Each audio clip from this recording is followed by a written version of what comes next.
My name is Ron French. I'm the chairman of the City of Fitchburg's Resource Conservation Commission. The commission is sponsoring a variety of events throughout the year. This is our first event this year, and this should be a very pretty exciting topic. We got a good panel here to give presentations and also answer your questions, particularly as it relates to PFAS. Our first speaker tonight is, and forgive me if I mispronounce people's names, but Amy Wiersma. Amy's a groundwater scientist with the Wisconsin Geological and Natural History Survey.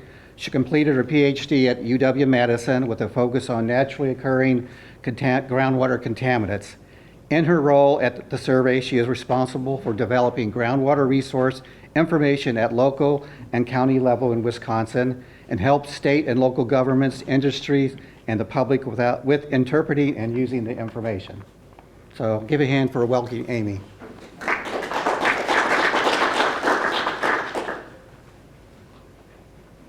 Thanks, Ron.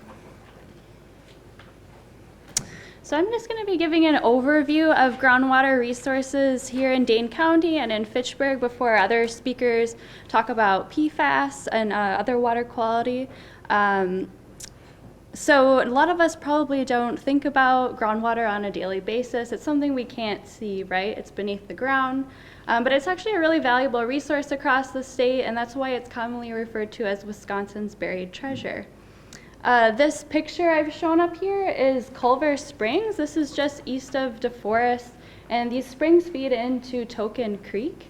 And springs are examples of where you can see groundwater actually discharging to the land surface, which is really neat. And there's over 400 springs across the state and about 30 here in Dane County. So a little context on what I'll be covering for my part of this talk is first go over the water cycle and some background on groundwater just to make sure we're all on the same page. I'll then talk about what our aquifers look like here in Dane County, how we use them, and also go over generally the types of water contaminants and how you can find out more information about your water quality here in Fitchburg. So first, the water cycle. Groundwater, like all water, is part of the water cycle. A lot of you probably remember learning about this in your middle school science class, but it's a really great review just to make sure we're all on the same page. So precipitation, whether it's rain or snow, can end up in a variety of places. Actually, most of the water that falls as precipitation ends up going back to the atmosphere, usually by transpiration from plants or evaporation from the land surface, and you can see that depicted here as evapotranspiration. It can also run off the land surface and end up in our lakes and rivers. And then lastly, the rest of that has potential to infiltrate the ground surface and reach the water table. And we call that process groundwater recharge. And you can see the water table is indicated by this dashed blue line there, and that marks the top of the saturated zone. And that zone is where we have the pores in the rocks filled completely with water. As opposed to the unsaturated zone above that, we have both air and water in the pores. And the water that fills those pores, fractures, and voids in the rocks is what we call groundwater. And when rocks can store and transmit water at a rate that's fast enough to supply to our water supply wells, we call that an aquifer. And aquifers supply about 70% of our drinking water to Wisconsin residents. The other 30% gets their water from surface water, so Lake Michigan or Lake Winnebago, for example. This picture shows that generally groundwater flows from recharge areas to discharge areas. So again, a recharge area is going to be where you have precipitation infiltrating the ground surface and making it to the water table. And generally in those areas, groundwater is going to flow downward. You can see then that groundwater will exit the aquifer as a discharge area. Examples of that would be springs, like I just showed before.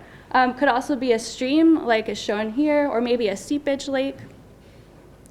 And just to give you an idea also, groundwater generally likes to flow from places of high elevation to low elevation, kind of like surface water, right? It wants to run off downhill. And also to give you an idea, generally groundwater is only going to travel a few miles before reaching a discharge area, and so typically within the same watershed. And so when we're drawing water from our wells, it's typically not coming from too far away. And then the blue lines on here show that groundwater flow paths can range from on the order of days to years on those local flow paths to hundreds of thousands of years on those longer regional flow paths. And groundwater flows pretty well through aquifers in the blue, but it doesn't really like to flow through what we call a confining bed. And this is typically composed of things like shale, whereas aquifers would be things like sandstones or limestones. But you can see that flow through that confining bed is pretty vertical because it doesn't like to pass through there, right? And so we call an aquifer that has that confining layer above it a confined aquifer. And if you can imagine, it takes quite a long time for water to be recharged to that lower confined aquifer. So now I'm going to talk about the geology and hydrogeology here in Dane County. And this picture is actually of a rock called dolomite, which is similar to a limestone. It's made of calcium carbonate, also has a little magnesium in it. But this is part of the upper bedrock aquifer in Dane County, and actually this outcrop is here in Fitchburg. It's just off of Fitch-Rona Road, behind the Target, I believe. So you can go check that out after this if you're interested. This map is showing the topmost sediments that overlie our aquifers here in Dane County. And the dashed black line shows the maximum extent of the glacial ice sheet during the last glaciation. So everything east of that would be where glaciers were present, and the glaciers would have carried along with it and deposited sediments. And so there are a lot of colors on that side of the map, but I just want to point out in this darker green color, those are end moraines, and those are deposited parallel to that ice sheet. We then have in yellow outwash deposits, and outwash is typically more sandy, and that's deposited from streams that flowed underneath the glacier. In the western part of the county, this is referred to as the driftless area because glaciers were not in this area. And so, as you probably have noted, the topography is quite different over there with the ridges and the valleys. But the colors on that side of the map, the bluish color is modern stream sediment deposits. And then the tan is going to be the upper aquifer, actually, with only a thin layer of this windblown sediment that we call louse.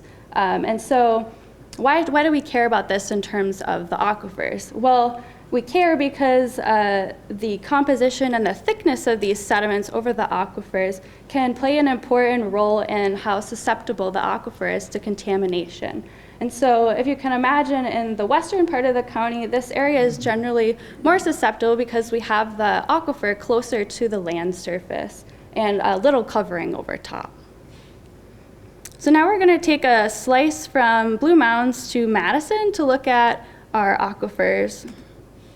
And so this is our cross section. We have Blue Mounds in the west, Madison in the east.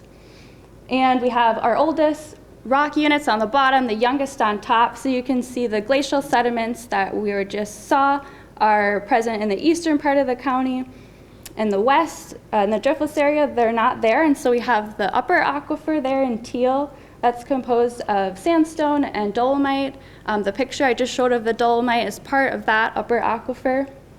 And many of the domestic wells across the county are completed in that upper aquifer. Now we also have this regional aquitard across the county. This is very shale rich, and if you can remember from earlier, it somewhat impedes groundwater flow or slows groundwater flow from the upper to the lower aquifer. And here the lower aquifer is our sandstone aquifer. This is a really important source of water for our high capacity wells in Dane County. The DNR defines a high capacity well, I believe, as having the capacity to pump at least 100,000 gallons per day. And so it's a very important resource. You can see that our municipal wells are typically completed in that aquifer. There's an example on the end there. At the base of the system, we have these really old igneous and metamorphic rocks. So these are really crystalline and impermeable, things like granite. So granite makes a great countertop, right? But it doesn't really make a great aquifer compared to a sandstone.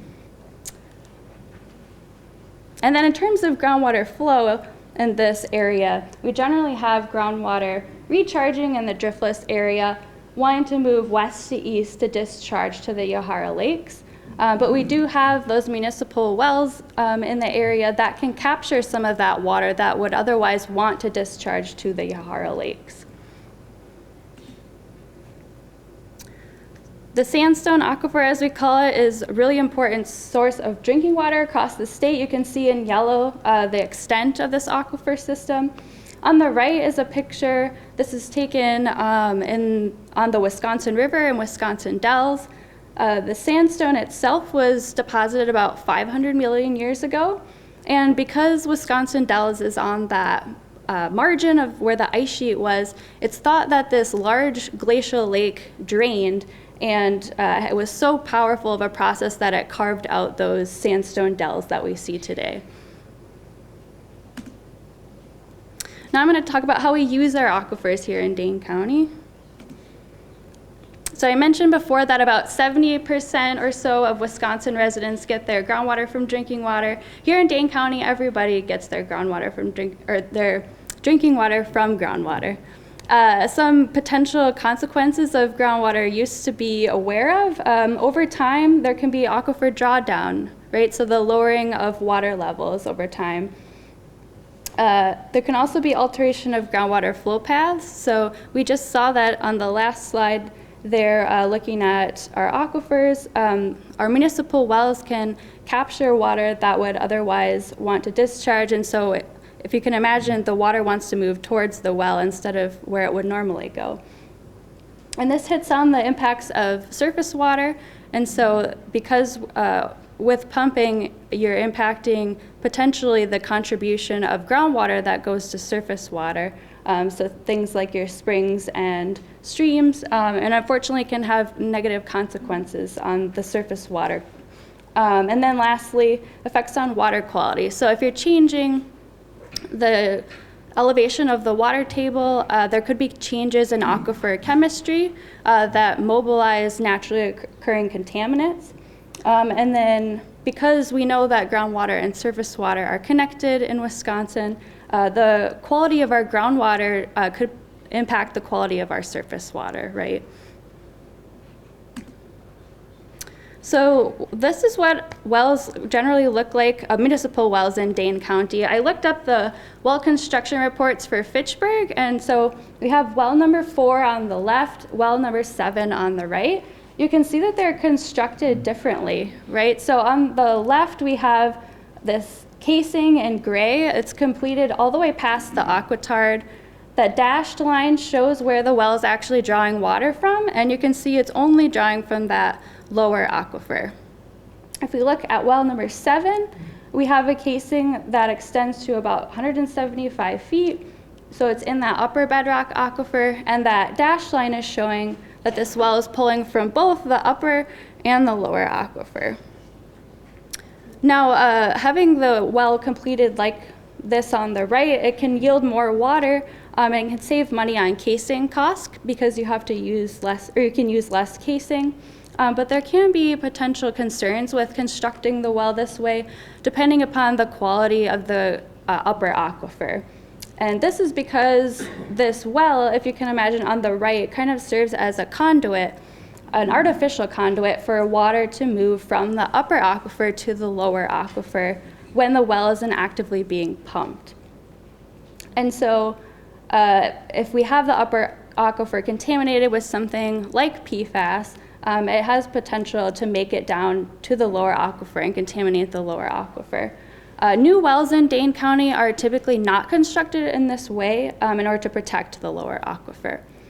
So this So generally we want to see wells like the left where we have the casing extending through the aquitard, and the aquitard can still do its thing where it's kind of slowing water down from the upper aquifer to making it down to the lower aquifer. So looking now at withdrawal rates for groundwater use, this shows Dane County, we have in gallons per day, in the small circles, 50,000 gallons per day or less, and in the large circles, greater than 1 million gallons per day. And this is from 2006 to 2010, okay, so just an average. But you can see that, not surprisingly, the withdrawals are concentrated in the Madison metropolitan area, and that makes sense because over half of our residents live here. If we just look at the Madison metropolitan area, we can see total water use is about 52.5 million gallons per day. That's the equivalent of using about 80 Olympic-sized swimming pools per day. And then you can see that Madison uses the majority of that at 29.5 million gallons per day. Fitchburg is around 2.1 million gallons per day, similar to Middleton and Sun Prairie. Wanakee is about half that at 1.3, and then the smaller communities of Oregon and Marshall are less than 1 million gallons per day. So what are we using all that water for? So this shows the year on the x-axis, the pumping rate in millions of gallons per day on the y-axis, and you can see in blue that public supply is by far the top water use category in the county compared to other things like aquaculture, irrigation, livestock, and commercial. And you can see that the use or the pumping rate associated with public supply has increased over time, and that makes sense due to the rise in population. But you can see in 2000, the rate kind of levels out, maybe even starts to decrease. And that's largely due to improvements in plumbing, so things like more efficient toilets and faucets, for example. Before I jump into groundwater quality, just want to mention that there's a groundwater flow model for Dane County, and this was developed in 2010 by folks where I work at the Wisconsin Geological and Natural History Survey in partnership with the US Geological Survey. And this is a really cool tool that can be used to make informed decisions about groundwater. Some examples of what the model could be used for. What if you want to decide where to put a new well and you want to know the potential impacts of putting that new well in? Maybe you can figure out the best place to put it to mitigate those impacts. Groundwater surface water relationships, so looking at the impacts of pumping on springs and lakes. That was one of the potential consequences of groundwater use that I mentioned earlier. How do groundwater levels change due to changes in short and long-term changes in climate? Effects of land use change. So what happens if land changes from agricultural to urban, for example? This could impact the amount of groundwater that recharges to the water table, or maybe it changes the potential contaminant sources. Wellhead protection, this model could be used to determine wellhead protection areas. These are areas in which certain activities are limited in order to protect the well from contamination. And then lastly, impacts of cross-connected wells. We just saw what a cross-connected well was, and then you could also look at other well and water quality problems. This is an example of something that the model can produce that's really awesome. So it's a water table map. So this is just showing the elevation of the water table across the county. And in particular, this is for pre-development conditions. So before we started pumping from high capacity wells in Dane County. And you can see it looks just like a topographic map, and that's because it pretty much is. It's just, not land surface, it's the water table elevation. And so the steeper the lines are together, the steeper the gradient in the water table. And so our contour interval here is 20 feet, thank you. And so this is really neat because we can tell what direction groundwater is flowing by drawing lines that are perpendicular to those elevation lines. And so here's an example where we would have groundwater generally flowing from west to east, wanting to discharge into Lake Mendota. We can also see water levels in the lower aquifer. And so again, this is pre-development conditions. So before we would have had high capacity wells in the county. If we add wells to the model in red, we can show how the groundwater flow field has changed as a result of pumping from that lower aquifer.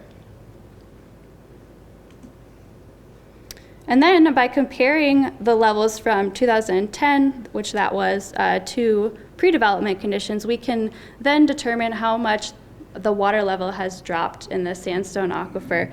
And so here we have a contour interval of 5 feet, and you can see that maximum drawdown as of 2010 was about 50 feet, and that's over on the east side of Madison there.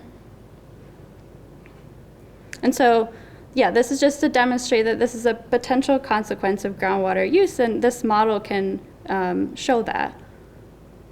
Lastly, I'm going to go over some groundwater quality before we hear from other speakers. So there are 5 major groups of water contaminants that can pose health threats when they exceed the drinking water standard. The first is disinfection byproducts and disinfectants that we use to remove pathogens from our water. So disinfectants would be what we're actually adding to do the disinfecting. An example of that would be chlorine, for example. Disinfection byproducts could form as a result of the disinfection process. And so an example of this would be bromate, which can form when you use ozonation to disinfect the drinking water, and it reacts with naturally occurring bromide in the water to form bromate. The second category there is inorganic chemicals. These can be human-derived, or they can occur naturally as groundwater flows through the aquifer and dissolves rocks. An example of this would be arsenic that occurs naturally in Wisconsin groundwater. An example of a metal would be lead that can leach from lead pipes. Nutrients, good examples of this would be nitrate and phosphorus. The third category there is microbial, and this is where bacteria and viruses fall. An example of this would be E. coli, and these are commonly going to be derived from human or animal fecal material. Organic chemicals, these are things made up of carbon. There are a couple major classes here, volatile organic compounds, or VOCs. A good example of this, you can think of gasoline, so compounds like benzene. Synthetic compounds, these are man-made compounds. Pesticides and herbicides fall under here. So do PFAS, per and polyfluoroalkyl substances, that we're talking about tonight, and we'll hear more about that in a little bit. Last category is radionuclides, and so these can occur as a result of nuclear waste, but they also can occur naturally in our groundwater here in Wisconsin. So some examples of that would be radium or uranium. Nitrate is Wisconsin's most widespread groundwater contaminant, and commonly coming from things like fertilizers or septic systems. This map is showing the section level data for nitrate in Dane County, the percent exceedance above the 10 milligram health standard for nitrate. And you can see it ranges from, in blue, 0 to 5% exceedance, up to, in red, over 25% exceedance. If we're looking just averaging across the whole county, about 22% of private wells sampled in Dane County exceed this standard. And I forgot to mention, this is only private wells, so it doesn't include public water systems. But this 22% is higher than the statewide average of about 10% or so. And this data comes from the UW Stevens Point Well Water Quality Viewer. This is a really cool tool that you can just Google and use to get an idea of your groundwater quality in your area. Again, this is only private wells, though. But it has other things like not just nitrate, but like arsenic or lead. It also has other parameters like hardness and pH that you may be interested in. And I just want to point out also, since we're on the topic of private wells, that private well owners are required to do their own sampling, right? So they're kind of their own own water utility manager. But this isn't the case for public systems, and so public systems are required to meet federal drinking water standards and state standards. This was largely as a result of the Safe Drinking Water Act of 1974. And so next year will be 50 years since this act was passed. And the first list had about, I think, 22 contaminants on it, and now there are over 90 contaminants on this list. And the EPA reviews these contaminants every 5 years or so and considers adding certain contaminants. But basically, the state also can make drinking water standards as long as they're at least as strict as the federal standards. But this is great because what this does is it makes water utilities have to follow a routine water testing schedule using approved methods, and they're also required to notify consumers if there's a contaminant that's above the health standard in your water. And again, this wouldn't be the case for private wells. It's generally recommended that private well owners get their well tested annually, and you can, they believe you can do that through Dane County. There's also, the big one is UW Stevens Point has a lab as well. And then also as part of this act, water utilities are required to release a consumer confidence report. This tells you what's in your drinking water. And you can often find these on city websites. So I've pulled the one for Fitchburg up here, and you can also find this, I believe, on the DNR website. But this page might be interesting because you can tell by your utility account number which system of wells that you're on to make sure you're accessing the right consumer confidence report. And then also, if you're interested, the DNR has water quality test results available for all of the wells online too, that you can find. And with that, I will pass it on to our next speakers. So Nathan is going to be coming up next. Nathan is a site evaluation program coordinator and a health assessor in the Bureau of Environmental and Occupational Health within the Wisconsin Department of Health Services. Since early 2021, he has worked closely with other health assessors and the health educator with the site evaluation program to evaluate hazards and communicate risk to Wisconsin communities to protect human health.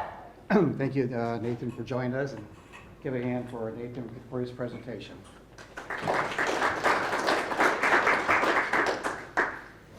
Thanks, everyone. My name is Nathan Klocko. I am in the hazard assessment section within the Division of Public Health at the Department of Health Services. I serve as a health assessor and as a site evaluation program coordinator. And today I will be talking about PFAS, zooming really in on sort of the broad overview that Amy gave, how it impacts our health, and what we at the health department do about PFAS. So start off by talking just what is PFAS, where do you find it, how does it impact our health, how are we exposed to it, and then go into the risk assessment tools that we use at the state level, working closely with DNR. So PFAS, per and polyfluoroalkyl substances, are a family of man-made chemicals. They're characterized namely by a long carbon chain, a number of attached fluorines bonded to those carbons, and some sort of functional group on the end of that molecule. It is a very big family. Reunions are... there are at least 5,000, there are estimates up to 10,000 different formats of how long the chain goes, whether they're branched or just one long chain, how many fluorines are attached. As a class, they are a fairly darn useful chemical. They're very resistant to oil and grease. They can be repellent to water. and they're very stable. The the carbon-fluorine bond is one of the strongest out there, so they're quite resistant to heat as well. All of these useful utilities have meant that these chemicals have been used in a broad array of industrial and consumer products over the past 70 years or so. That's ranged from firefighting foams, grease-resistant packaging, water-repellent clothing, nonstick cookware, all of those sorts of items. The downside is that increasingly we've been finding that PFAS have an adverse impact on our health. And research that continues to come out has shown that it affects our health at lower and lower levels. So PFAS is a very broad family. Again, there are 5,000 of them. We only have studied a very small number in depth. Most of our research is on 2 or 3 of these chemicals. But many of them seem to have a similar suite of impacts on our bodies. So sort of starting at noon and moving clockwise, many of them impact our cholesterol levels, which can increase the risk of heart attack and stroke. We find that they decrease how well our bodies respond to vaccines, impacting our immune system.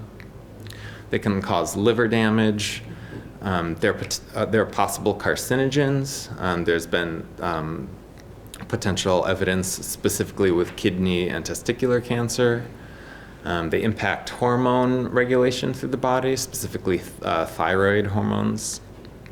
And they have a number of impacts on developmental and reproductive health. They can decrease birth rate, generally decrease fertility rates, can have potential impacts on behavioral, or early behavioral, make some early behavioral changes, excuse me. Further, we can be exposed in a number of different ways to PFAS.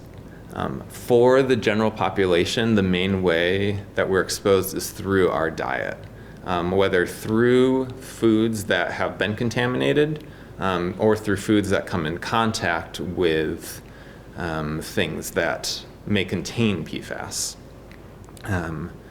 That will be the primary way. In general, we're exposed to PFAS through ingestion or inhalation. It doesn't necessarily always cross our skin very well. So ingestion of food is the main way that people will be, most people are getting PFAS in their bodies. We can also inhale it if there's stain-resistant carpeting, for example, as that starts to break down and create dust. As that gets kicked up, we can inhale that, and that will also contribute to our body burden. And finally, if you do live in an area with contamination, PFAS gets into the groundwater and moves through it quite readily.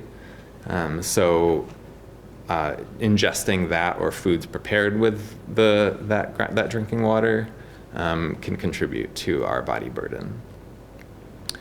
One of the reasons that we care about this is because PFAS are very persistent in the environment and in our bodies. They're dubbed forever chemicals because they take a very, very, very long time to break down. Within our bodies, it takes different PFAS persist in our bodies for different amounts of time. But for some of the more long-lived ones, it could take up to 8 years for even just half of what's in our body to go away. So they hang out in our body for a long time and slowly accumulate as we're exposed to more sources, which ultimately cause these health effects. So pivoting a little bit towards what we actually do at the health department to try and reduce everyone's exposure and protect the Wisconsin residents against these chemicals. First off, one thing that we do very closely in tandem with DNR is develop groundwater standards, develop recommendations for groundwater standards, I should say. So DNR comes up with a list, they do a big review, they ask us to do to create these standards for certain chemicals. When we get that list, we do a large scientific review, select appropriate standards, see if there are federal numbers, as was mentioned, needs to be at least as protective as those. Document those findings, and ultimately share those recommendations back to DNR, who can then move along and promulgate those as rules. In 2019 and 2020, DHS developed recommendations for 18 individual PFAS, including 6 on the left, sort of to be considered as a class. These ultimately didn't make it through the regulatory process to be enshrined in law, but they are still used by DHS and DNR as sort of public health action levels. So if there are levels above these in a public well, for example, they will be required to notify that they exceed our recommendations. Numbers are a moving target. There are a number of federal numbers, I guess not a number, but 6 of these are currently have proposals on the federal level for the Safe Water Drinking Act. Those are in review this year. Comment period is still open, but those will, with the EPA's optimistic timeline, may be made into national maximum contaminant levels by the end of this year or early next year. So there is sort of a overarching move towards federal regulation of a number of these chemicals. Another thing that we do is look at fish consumption advisories and issue fish consumption advisories across the state. We work closely with DNR, who samples fish tissue from across the state in bodies of water they think may be impacted. We review that data, look specifically at levels of PFOS, which is one PFAS that tends to accumulate in fish and in humans at a high rate. And then we issue consumption advisories for those bodies of water. For example, in the Madison area, along the whole Yahara chain, sort of from Lake Monona all the way down to the Rock River, there are a number of fish consumption advisories specifically because of PFAS. These advisories are typically issued as how many fish meals a person should eat in a month, a week, or a year to stay safe and get the benefits that come with the lean protein consumption without the adverse health impacts from PFAS. And finally, the site evaluation program, the group that I work with, works across the state to conduct health risk assessments in areas where there is known contamination to determine what impact there may be to public health. So we work with our partners at the state and at the local level and hear community concerns, especially in an area of contamination, to both educate on how people can reduce their risks and to sort of just generally spread information, hear concerns. And we generally work as a liaison to unite the local, state, and federal agencies, get everyone working in the same direction to protect public health. So just in closing, wanted to leave you with a few specific items, a few takeaways that ways that we can go to reduce our exposure, information so that we can make individual change as much as we can. You can vacuum and dust regularly to reduce any inhalation, exposure from inhalation from products such as stain-resistant carpeting, things like that. Can follow our fish consumption advisories if you're out there fishing and catching and eating your catch. If you're in a body of water with PFAS contamination, you want to rinse off to avoid, and rinse off afterwards, avoid any contact with foam. This is a good practice regardless of whether there's PFAS in the water. Avoid using PFAS impacted water for drinking or for preparing beverages and food that might take up a lot of water, such as oatmeal or rice, things like that. And finally, avoid using PFAS impacted water for watering produce or vegetable gardens. So that's a brief overview of PFAS. I'm happy to answer more questions later. But for now, I will pass it over to Steve. Thank you, Nathan. I know we all probably have a lot of questions after that presentation. I know I do. Steve Elmore is the director of the DNR Drinking Water and Groundwater Program, overseeing the delivery of safe drinking water in Wisconsin. Steve has worked at the DNR for 21 years in the areas of drinking water, groundwater, and water conservation. He has served on the board of directors for the Association of State Drinking Water Administrators and is currently on the National Drinking Water Advisory Council. He has a bachelor's degree in geological engineering from Purdue University. Thank you. Welcome, Steve.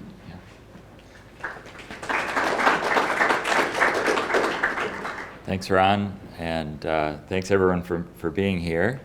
It's great to see a good turnout here to talk about drinking water. So I hope to bring it all together here, and there might be a little bit of overlap, but I'll gloss over things that we've already heard about and tell you how we protect our drinking water here in Wisconsin through testing and source water protection and other means. This is Spritz, our mascot here that we have on the screen. And that's actually I'm inside that mascot right there in this picture. So it was a yeah, exactly. I do it all.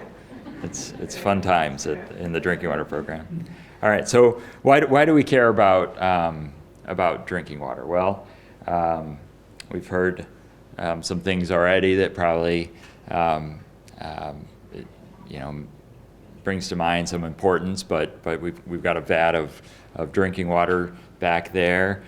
We're about 70% of us are water, and as we go back and fill up our cup and drink it, we're replenishing that 70% of water to our bodies, and we want to make sure whatever's in that water isn't harmful to our health, right? And Nathan already talked about how certain contaminants like PFAS will accumulate in our body. So even if there's a small amount of that contaminant in that water, it can cause health problems. All right, so we've already seen the water cycle here. Water's constantly moving through our environment, and as it does so, as that water moves through the ground and moves to our lakes, as rain falls on the surface, it can pick up contaminants. Those can be from human or animal activities on the surface of the ground. It can also it can pick up contaminants from naturally occurring things, like we already heard about. Arsenic is found in rocks in the ground. Radium also. So we're concerned about all those things. The wells also, so another thing we do here is my program regulates and manages water quantity.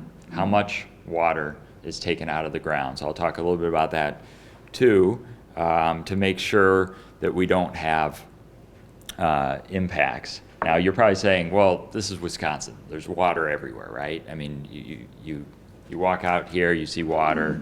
You know, there's streams, there's ponds, there's lakes. So why are we concerned about water quality? This isn't Arizona, right?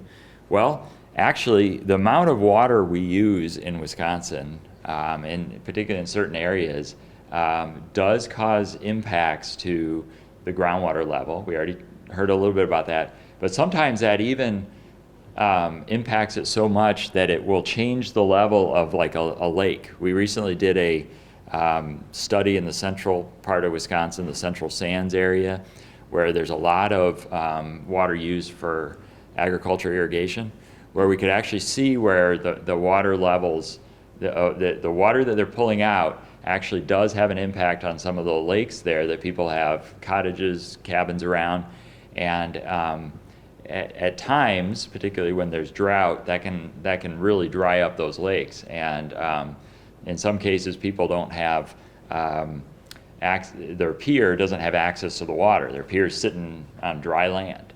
And part of that impact is due to the pumping of the aquifer there. So that's something we study and we manage. We approve high capacity wells and make sure that there's enough water and there's not a significant impact to our surface water resources from the use of groundwater. All right, so we heard a little bit about the Safe Drinking Water Act already. My program implements that in Wisconsin. So we test public water systems for over 90 contaminants on a regular basis. The samples are taken in bottles, just like on the screen here, and sent to a certified lab for analysis. We have one of the big certified labs in the state is the Wisconsin State Lab of Hygiene. It's over here. If you drive the belt line and then get on 90, 39 there, and you look up on a hill, there's a big building there. That's the Department of Agriculture, Trade, Consumer Protection, and then just next door to that is the State Lab of Hygiene. That's where a lot of analysis is done, particularly for bacteria. They also can analyze for PFAS there. There's also other certified labs in the state. So they analyze the sample. The results get sent electronically to a database that my program maintains. We look at that data and make decisions and make sure that the drinking water is safe. That happens daily. Every day we're getting samples in. And then overnight we process them in our data system, and the next day they're on our website. And when our staff come to work around the state, they're looking at that data system and determining what they have to do that day in order to protect drinking water in Wisconsin. So the good news is in the most recent year we've compiled all the data is that in 2021, 98% of our public water systems met all health-based standards. So for the most part, we're doing pretty good, but there is still 2% of the time that there's challenges. And so our staff are following up with those systems that 2% of the time to make sure that corrective actions are being made in order to protect public health there. So, and I'll talk a little bit more about what some of those things are. But the other thing we do is around the state, we do inspections. So it's not just testing the water, but we make sure that the facilities, the wells, the treatment systems, the water towers, the pipes are in good shape so that they can deliver that clean drinking water to people's homes. So that's a big part. We do about, in total, about 2,000 comprehensive inspections a year of water systems. So every public water system, every either 3 or 5 years, will get inspected. All right. So another thing we do is we license well drillers and pump installers. So this is a well drilling rig here. It gets pretty messy at times. And we have field inspectors that oversee wells while they're being drilled. So why do we do that? Well, we have a well construction code. We want to make sure when this well is being drilled, and this is what we call buried in infrastructure. So after it's drilled, we can't really tell what's there. We might just see a little pipe sticking up out of the ground. We don't know exactly how they constructed it. Did they use the right methods? Did they use the right materials when they did that? So it's really important for us to inspect these while they're being drilled. We don't get out to inspect all of them. Right now, I think last year, about 8,000 wells were drilled in Wisconsin. Some of those are new wells, some are replacement wells for wells that have failed. But we try to get out and inspect about 10% of them. So, and we did that last year. We inspected about 900 wells while they were being drilled. And as Amy said earlier, like one of the things we're looking for is, are we casing through the right aquifer so that we're getting down to good, quality water in certain areas, right? Okay, so another thing we do is we talk to people about groundwater. So every year we have groundwater teacher workshops where we give teachers, and I'm sure there's teachers in Fitchburg that have some of these, but these sand tank models that are made by UW Stephen Point students, and it's a model that, and if we had some more time, we could bring one in and show you this, but it shows how water moves through the ground and how contaminants can contaminate the aquifers that we drink from. So we set this thing up and we put little bits of red dye. If it was a little darker in here, you could see there's a little red dye in there, and you actually can see how that red dye moves through the aquifers in the model. So it's a pretty neat thing. Often when I bring one of those and show it, a lot of kids think it's a ant farm. Remember the old ant farms? It looks a little like that, but water moves through it, and it's a great thing. And we've got like hundreds of these around the state with lesson plans for teachers to teach about groundwater. All right, so a little bit about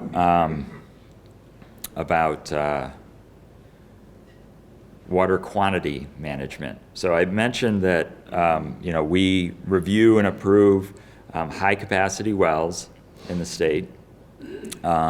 Here's a map of the state that shows all the high capacity withdrawals from groundwater. And you can see, so each of these dots, the bigger the dot, the more water is withdrawn. The colors represent different types of uses, and there's sort of a lot going on here, but just sort of look at it as a whole, and you can see that that central part of the state, I already mentioned that, a lot of impacts there from agricultural irrigation. It takes a lot of water to grow potatoes. A lot of potatoes are grown in that area, as well as other crops. And so that's an area we really have to look at the impacts of new wells. As every year new wells are drilled in there, and we're really looking at the impacts and the cumulative impacts. So not just this new well that's going in, but if we look at this well going in and the ones right around it all together, is that going to have too much of an impact to, say, a stream, so that we're reducing the volume of that stream and maybe trout can't live in there anymore? So that's something we do, and we have a lot of resources. We also look at springs were mentioned. We go around and document springs and measure their flow and keep that information handy. All right. Get back to my notes here. All right. So now One of the things we do to protect drinking water is we maintain some different mapping tools. This one is what we call the well driller viewer. So well drillers who construct wells, they need to know what's going on in an area they might be drilling in. So what you're looking at here is a map of the Fitchburg area, and there's a few different things that we're showing on here. All these little dots on here that are dark centers, those are private wells. So those are wells that exist all over this area. So a well driller could look at this. It's interactive. He or she could click on those dots and find some information about those wells, how deep it is. They could even drill down and see some sample results for that if they exist in our system. Since private wells aren't required to sample regularly, there may not be sample results available for that well. Another thing, these red circles here are some sort of documented landfill. It might not be like what we think of a landfill now, where our trash and waste goes to, but it might historically been a place where someone deposited some waste, and so you would likely want to avoid drilling in there, or if you do, you might have to get a special approval to drill within 1,200 feet of that area. Some other things on here, these light green dots are contaminated areas, some sort of documentation. It could be like, in urban areas, there's a lot of areas where dry cleaners used to be, and they contaminated the ground with dry cleaning chemicals, and so that's what some of those might be. There might be gas stations that had leaking gas tanks there that leak gasoline into the ground. So those are all this is good information for a well driller to think about if they're going to drill a well in this area.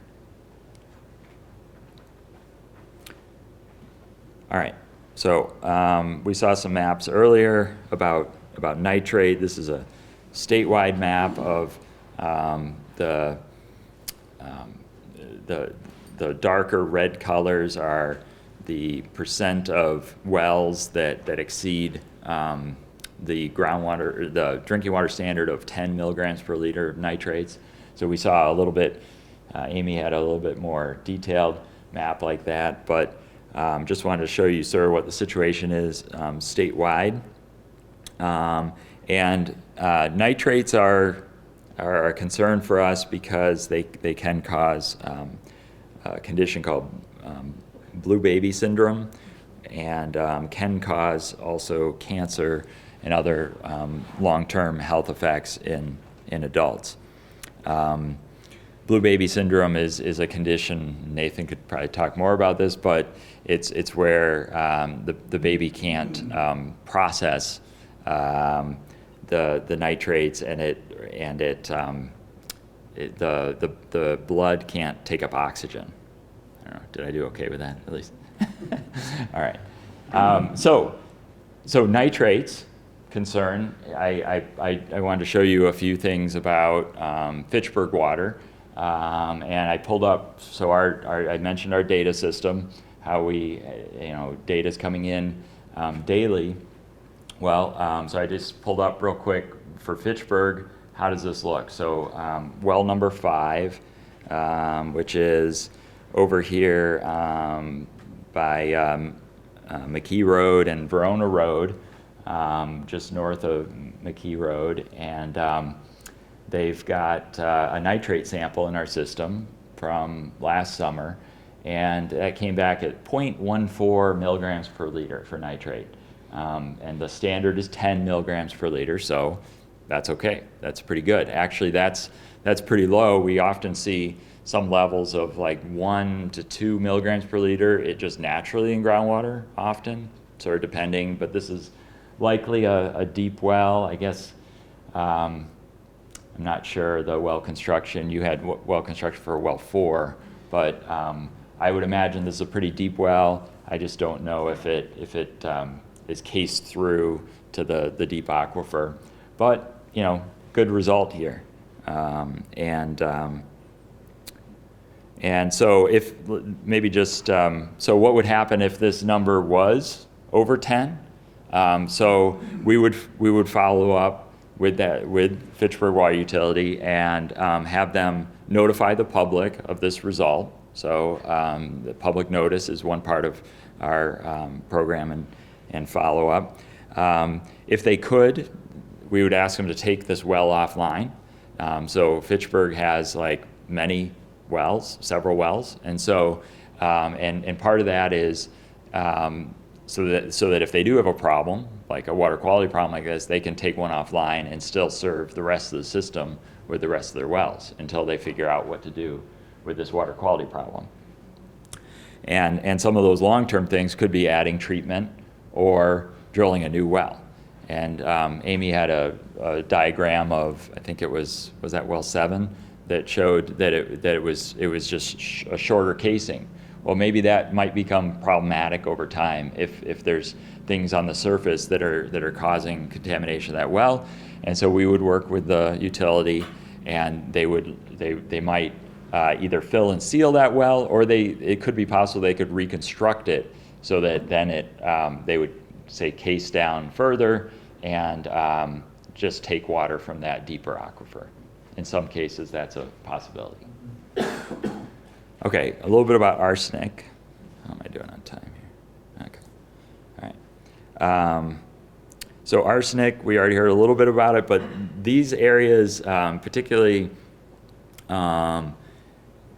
labeled 1 and 3 on here, are fairly problematic for arsenic. There's arsenic in the rock that where the aquifer resides, where we get the drinking water out. And so here we really try to construct the wells properly so that we keep the arsenic out of the drinking water.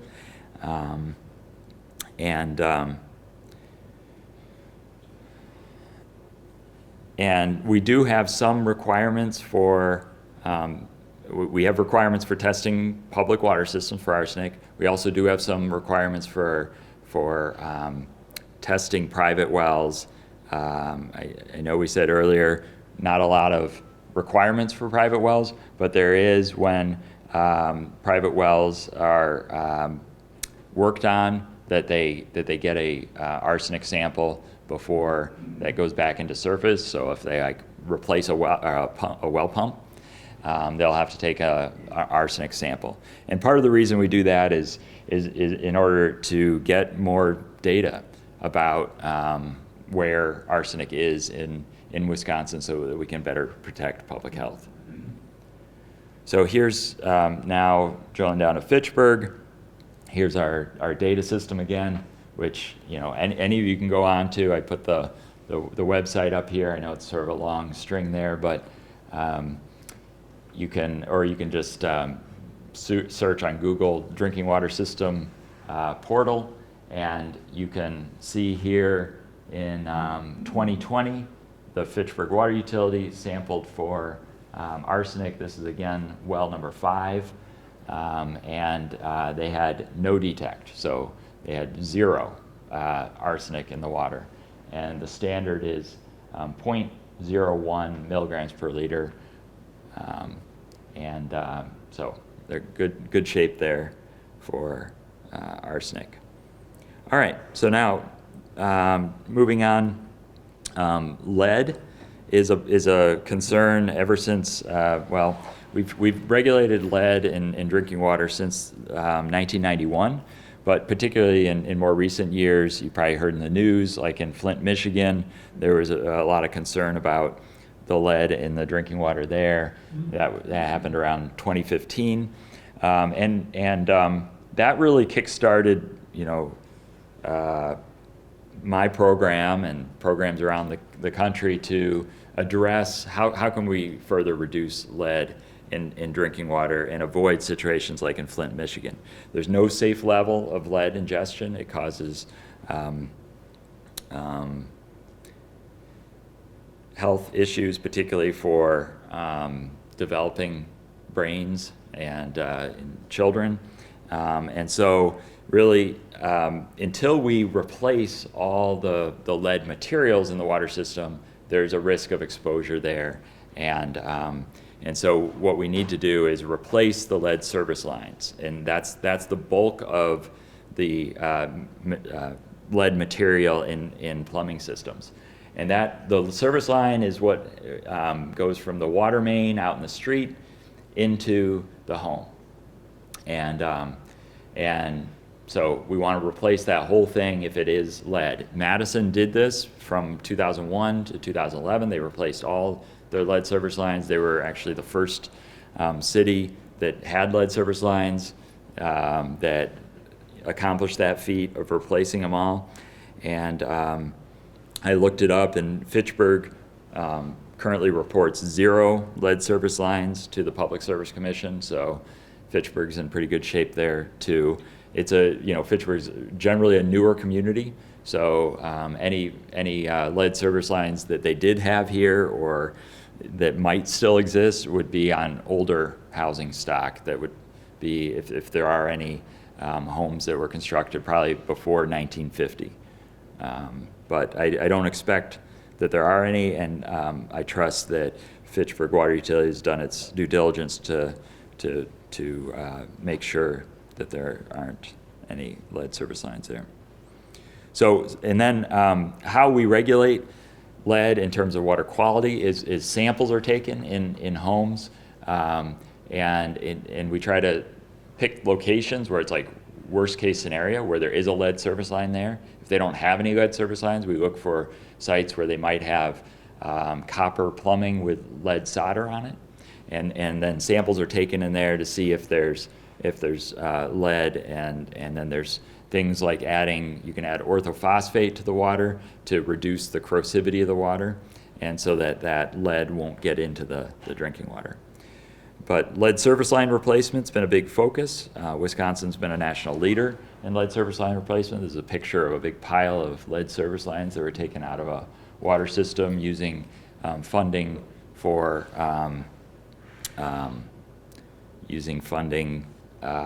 from the federal government. All right, so now that was a lot. I'm going to talk a little bit about PFAS now, but this is sort of a picture of, and then I'll wrap it up. But this is a conceptual model of how PFAS might get into the drinking water and into the environment. Firefighting foam is one big historic way that PFAS has gotten into our drinking water. There's also things like spreading biosolids. So after we treat our wastewater, there's like a biosolid that's left over that we spread on farm fields, and that can contain some PFAS in it. Then with rain and normal activities, will leach into groundwater. Those are some of the main ways that it might get there. So we're testing systems for PFAS now, and our water system, drinking water system database here, we got just from March of this year, Fitchburg tests for PFAS, and they had 0. They had no detect of PFAS in there. There's some, like, 20 to 30 PFAS that they sampled for. The main ones we're probably concerned about are PFOA and PFOS. Those are the ones that we have a maximum contaminant level in Wisconsin now for of 70 parts per trillion, and they had no detect there. So it's good news there. All right, I think that's it for me, and we'll have some time for questions. Thank you, Steve. Yeah. Our final speaker tonight is Joe Pulvermacher. He's a fire chief and emergency management director for the city of Fitchburg. He is a 2014 graduate of the National Fire Academy's Executive Fire Officer program and is designated as Fire Chief Officer through Center of Public Safety and Excellence. And Joe will talk a little bit tonight about PFAS as it relates to the fire retardant. Yeah, good evening, everyone. So I want to share with you a couple of things. First of all, why do we even have foam, right? The firefighters use foam because of the fact that it has adhesion qualities to help cool down something. There's a film forming element that allows us to control vapors. And then there's also some surface water or surface area reductions that allow us to use it as a wetting agent. So it really depends on what we're using the foam for. Not all foams are created equal. So it's important to note that even though we still use foam, our foam today that we're purchasing and using is PFAS free. All along, the city of Fitchburg has been using foam that was within the tolerance of PFAS, but we decided to take away the distraction as far as what we're using. Now, one of the things that you should probably also be aware of is the fact that there are times that we need to have a good AFFF and aqueous film forming foam. And our fuels today, especially our gasolines with ethanol, require us to consider what kind of foam we're putting on a fire or a spill, because ethanol eats a foam blanket, and then it prevents us from being able to control the vapors that are being released. Because it's not the fuel that starts on fire, it's the vapors, right? So when we see explosions and fire, it's typically what's being off-gassed from the fuel, and that's what we were trying to control. So there's some very real reasons why we use foam, and we continue to use foam, but now the industry is rethinking, reinventing, re-engineering what we're doing. Now, I came from a pretty diverse background in the fire service. I started out as a volunteer, but from there I went into the military and I was a firefighter in the Air Force. You can imagine how much foam we use there, right? So this is just to give you an idea. This is pictures of, not knowing what we know today. So proceeding in an environment which we thought was safe for years and years and years and years. And so from a firefighting perspective, it was nothing for us to be able to wade through what amounted to foam bubbles, right? What's so hard or problematic about walking through bubbles? And what we were finding is the exposure, obviously, over the course of time, created problems. But that's not our only issue. Foam is not our only issue. PFAS is in our firefighting gear. It's a component that controls it provides the thermal barrier that we experience with our firefighting gear. So the exposure is still there. We're just reducing it. We took care of the low-hanging fruit that we knew existed within the county. And so one of the things that we did is we took advantage of the funding that was available through the state and the DNR. There's a lot of things that were put into place, legislation that was passed in order to provide basically a means of collecting foam throughout the state. What we did in Dane County, I was the president of the Dane County Fire Chiefs at the time, and we decided let's just make sure that we just do one big collection in the county so that we can get as much collected as possible and not have to have the collection agency coming in and going out and ultimately charging more for every trip that they take. So we tried to control that to one big trip. Now, as soon as we arranged that, there were other containers that were found, and we're ultimately having to arrange for additional collections, but nothing to the level that we had during the first collection. So this gives you an idea of what we did. We basically, at our fire station 1, we had the space available. We were able to prepare the surface within our apparatus bay to prevent, in the event that there was a spill, to prevent that from getting into our storm sewers. But there was no problems. All of the containers that we received were intact, and there was no spill within our environment.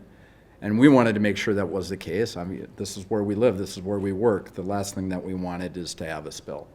So we had departments from McFarland, this is Deerfield here, and then we ultimately collected what you see here. And these are the totals, right? So initially we estimated that we were going to collect about 1,000 gallons of product.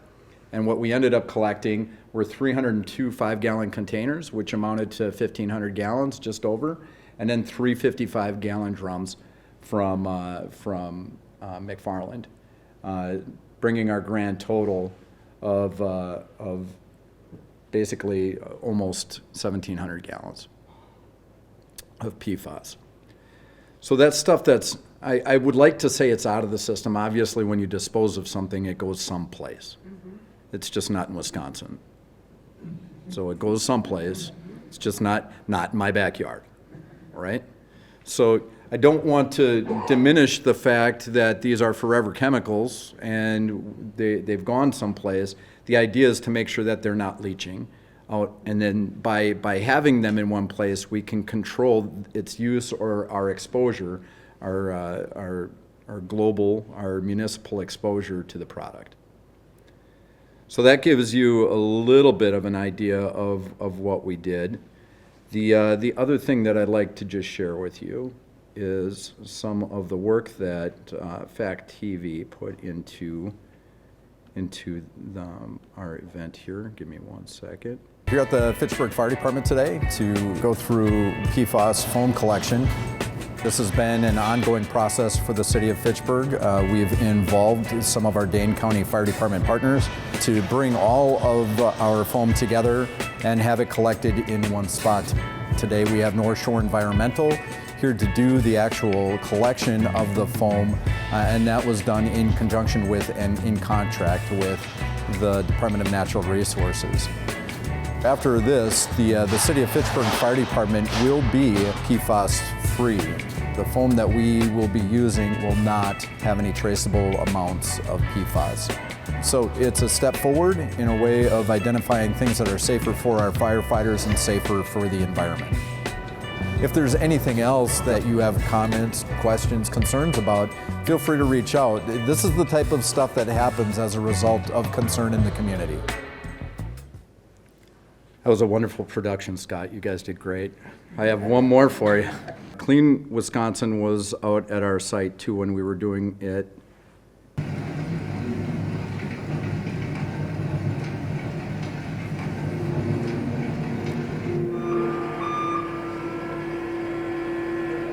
For the past 2 years, we've been trying to identify what our foam inventory looks like and how it contributed to the overall PFAS footprint. We have 9 fire departments participating from within Dane County with a total of 302 5-gallon buckets and 3 55-gallon drums of PFAS-containing foam. This was low-hanging fruit. This was trying to get as much PFAS out of our system at once. There's still PFAS in our day-to-day lives. I mean, the clothes that we wear, the foods that we eat might be wrapped in them. We know that PFAS has been detected in trace amounts within our groundwater and within our soils. With that, we want to take a look at how can we get rid of as much as possible, as quickly as possible. This was a logical first step.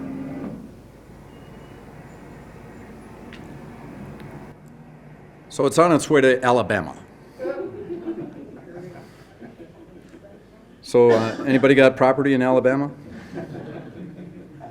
You might want to attend that community meeting. So I'm obviously making light of a very serious situation. I have a tendency of doing that because I deal with a lot of serious situations. This is something that we knew we needed to get on top of. I can tell you we didn't act on it immediately until we knew what the process was going to look like and what the cost was going to be. Last thing we wanted to do was just throw money at this when there may be another logical option and prevent a fiscal deficit as a result of the product that we had. The other thing that we did moving forward, as the Dane County Fire Chiefs, we've decided that there should be no point when each of us has our own stockpile of foam again. So what we're doing instead is we're working together as a collaborative group through the Dane County Fire Chiefs to identify where's the most logical place to keep foam, and then how much are we going to keep on hand to be able to serve the county? So a couple of things came out. One of the things that we did understand is that obviously with McFarland and the fuel farms that they have, it makes sense to have foam close to that location. So that's going to be our closest stockpile for the city of Fitchburg. If we need foam, we call the McFarland Fire Department, they bring it to us. We charge the amount of foam that we use to the spiller. So then we are able to restock, get everything back into place, and then obviously have a firefighting resource available for the rest of the county. So there's things that we're doing to be able to address what we now know about foam, still have something that we can use to be able to provide the benefit of foam, and to realize at what level are we going to use foam. We want to be very careful about how we train with it, and we want to be very careful about where we apply it. In the agricultural settings within our city, we're going to be very cautious as far as where we apply this foam.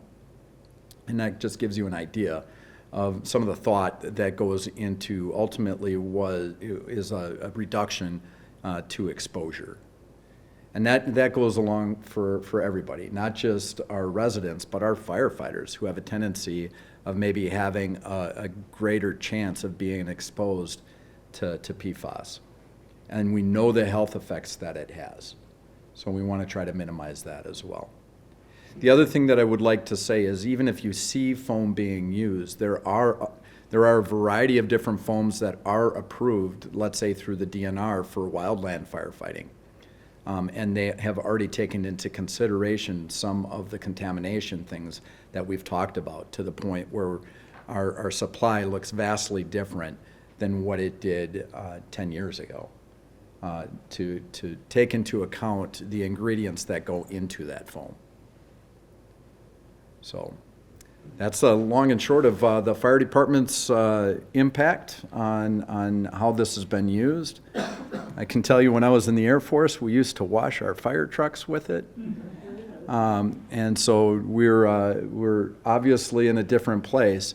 And you can probably link this to a lot of different things that you've used throughout your lifetime. Things that 30 years ago you used readily in your everyday life that you would never think about using anymore.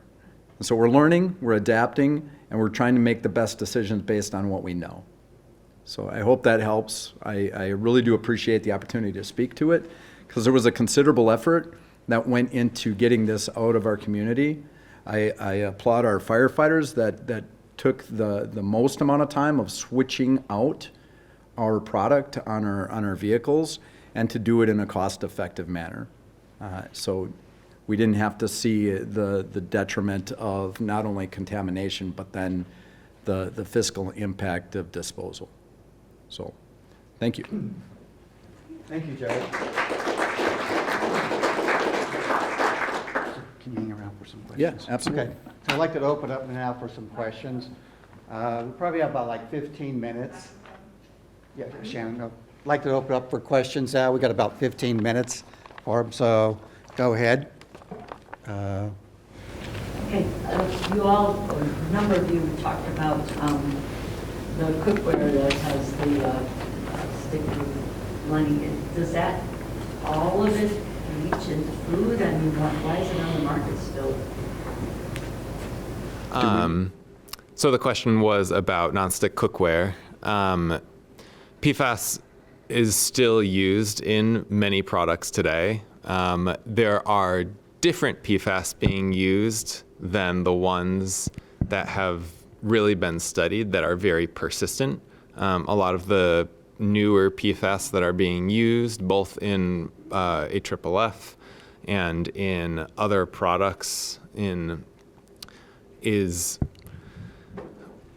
much more, it moves through the body and through the environment much more rapidly, breaks down quicker. It doesn't persist for years and years. So there, on one hand, we know a little bit less about the health impacts We know that there's still fluorine in bodies, but it's not there as long. So I don't know. I want to be reassuring. I can't be 100%. We know because we don't have the data, and that's not how our system is necessarily set up. We know we've removed the PFAS that have the most detrimental health impacts.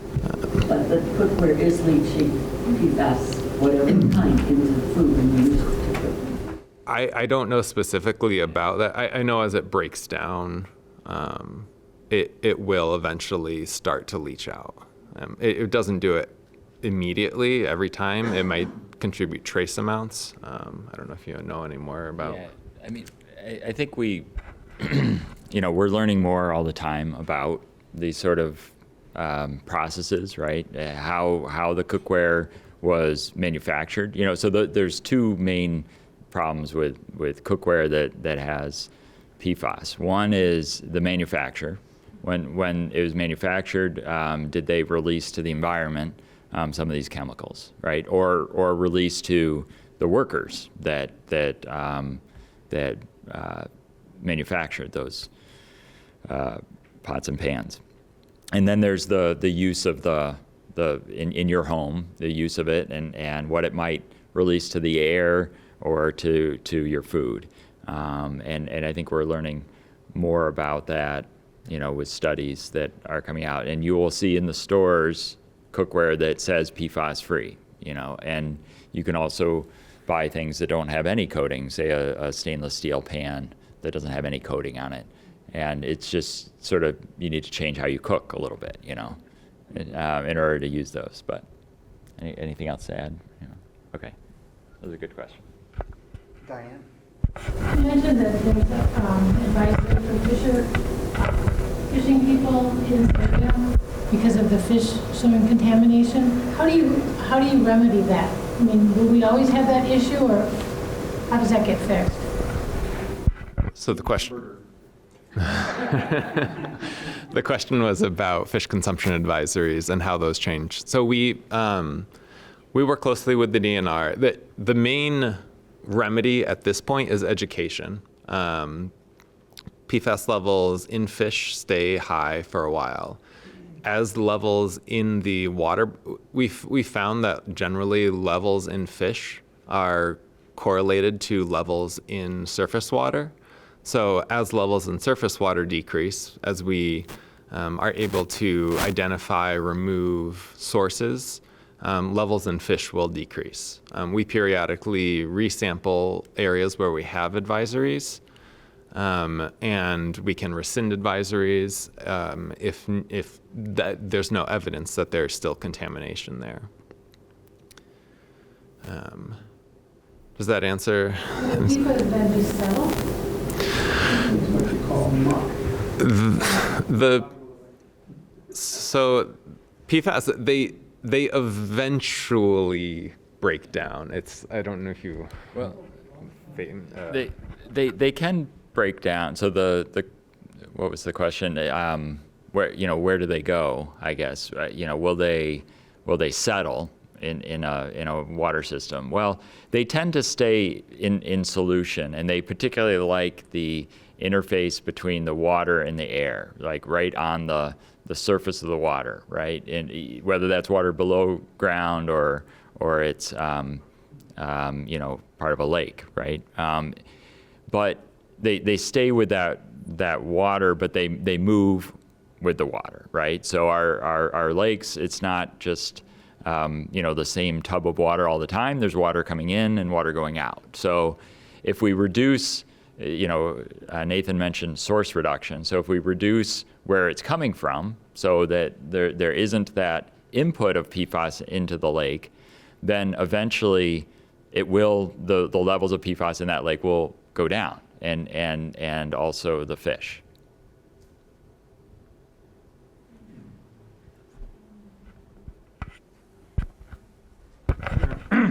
I've got a question about this Metro Grow.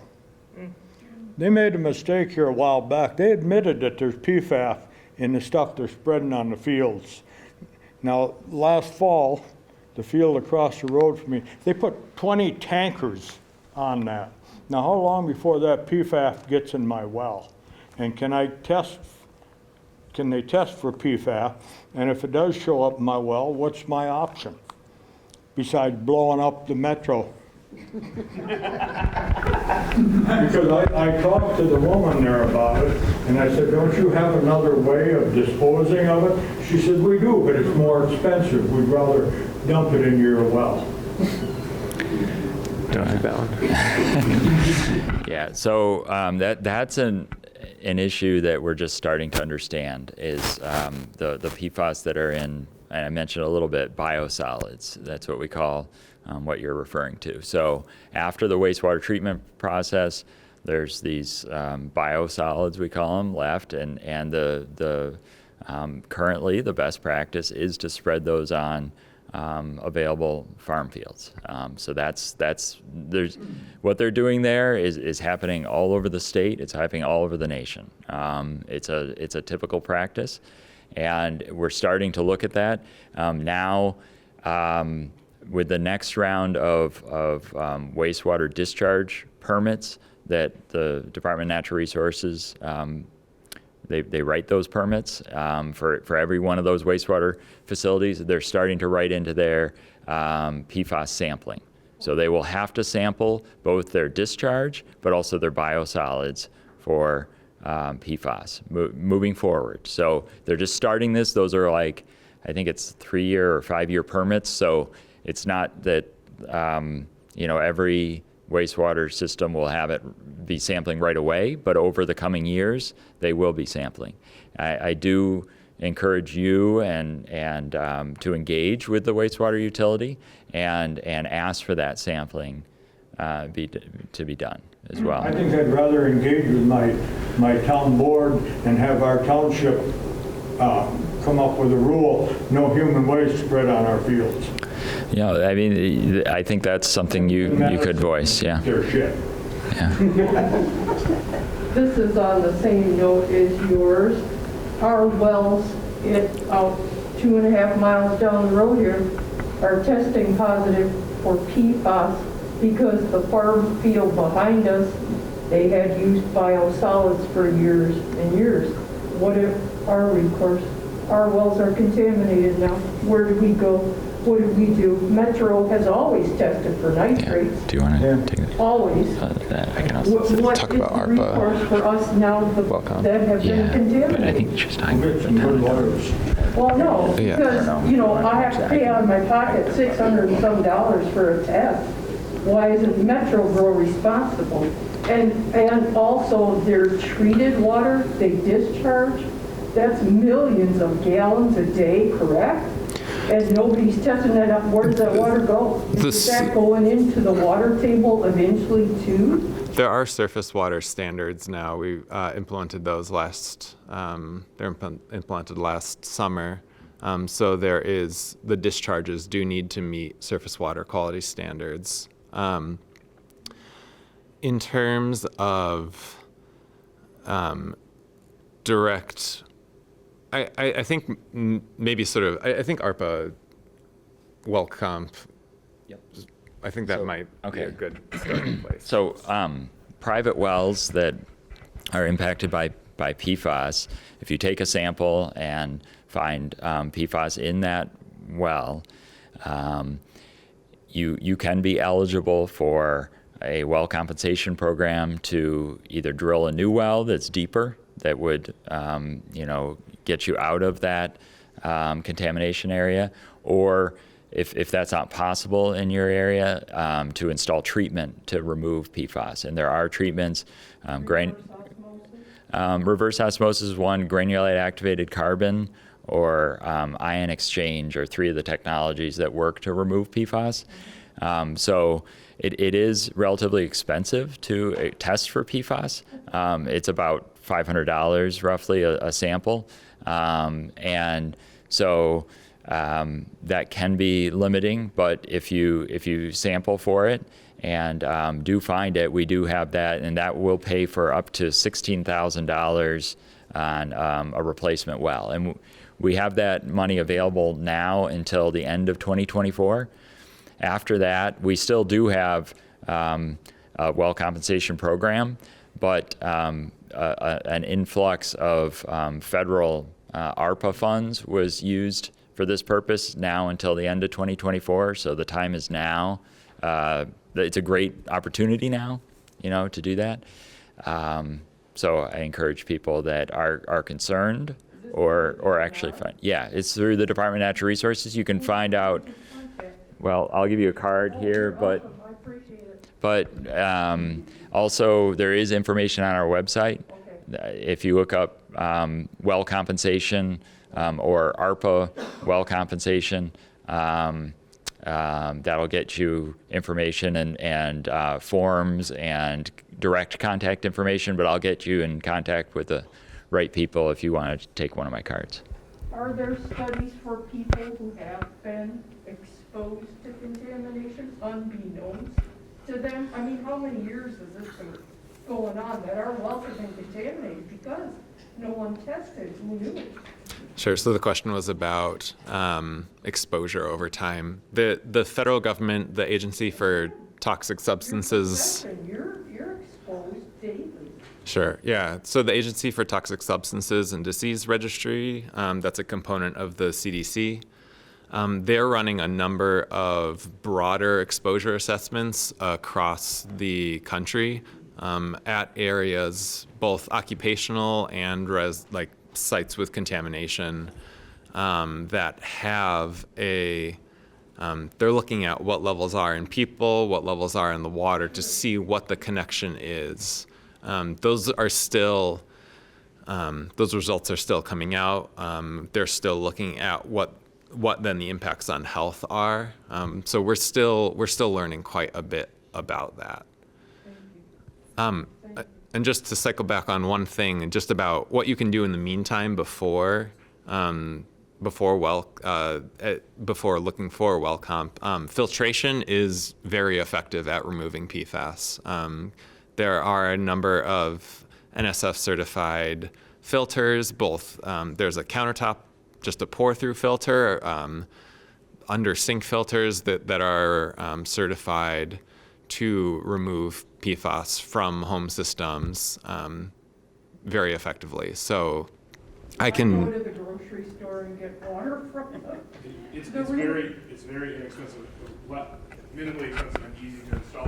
Where do people find lists of those filters that would meet that requirement? Yeah, so I can definitely put you in contact on our. Can I have the microphone? The question was about where to find filtration, information about filtration. So it's on the DHS PFAS webpage. We have a whole brochure, a 4-page brochure that talks about what works for you and your system, whether a granulated activated carbon or a reverse osmosis system might be more effective. And it points you to the list of NSF, and NSF 53 or 58 is the specific certification. It's a big, long, slightly Baroque Byzantine list, but you can always reach out to us and we can talk to try and find something that works, or talk to the